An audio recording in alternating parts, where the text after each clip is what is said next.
qalbiin si na buute barraa osoo maqaa kee himte harka ijanna tolchitee booju ikolaalee gajamee jaaju faana bu'uu malee mee maalaaju waan filadha dhugaasii eenyu umakkasii takka harkeen beeku mutatee osoon nama qishnaaseeku ikolaalee osoon dhaabbeeku kaadhimadhee namuu kanaaf beeku.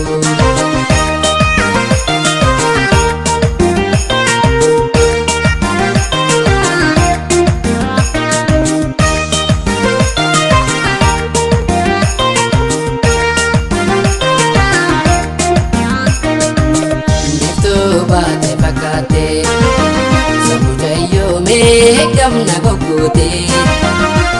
sumaan seente onneetti yaabute baralaammoo hame har'a harka ijaattoo qalbiin si na buute barraa osoo maqaa kee himte ajjannisiisuu dadachiin kuutu babbashaashaa oottee bulan guurtu ijjitoo yoomuu daawwisiin kuuftu Mohammed kanaaf beeku warru bal'aana goote naan koofla dhombosha dhodhosu isitee maala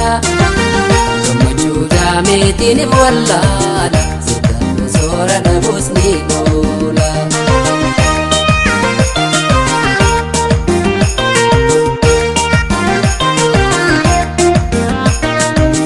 Yaada rabbiin uumaan badhaasee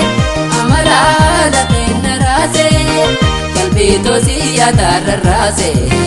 waayootu si faaruu badhaasee qalbii tosii yaada rarraasee waayootu si faaruu badhaasee.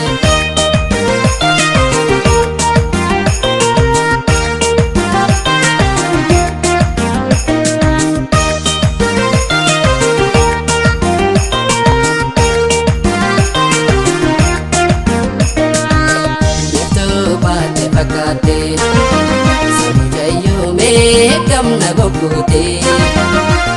sumaan seente onneetti yaabute baralaammoo hame har'a harka ijaattoo qalbiin si na buute barraa osoo maqaa kee himte ajaa'ibaa moojii waan namoote jaalantitee duruu na summooyte sigarraan onneen na bishaanooyte jaalatamummaate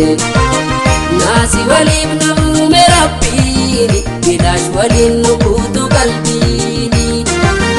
mammatanii na teessin qaamaani walgaafannee ganna warraani.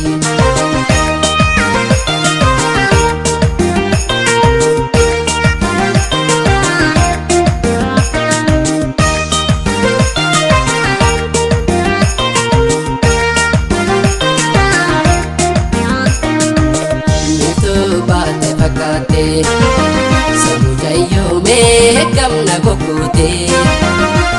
sumaan seente onneetti yaabute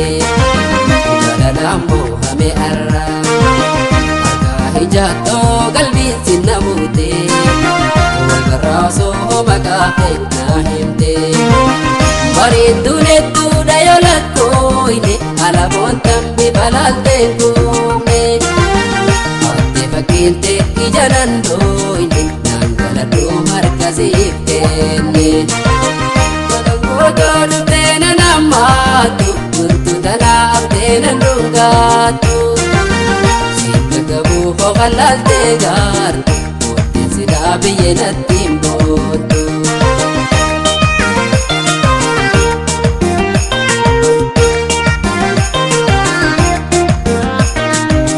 Yaada rabbiin uumaan badhaasee amalaala kenna raasee qalbii tosii yaada rarraasee waayootu si faaruu badhaasee qalbii tosii yaada rarraasee waayootu si faaruu badhaasee.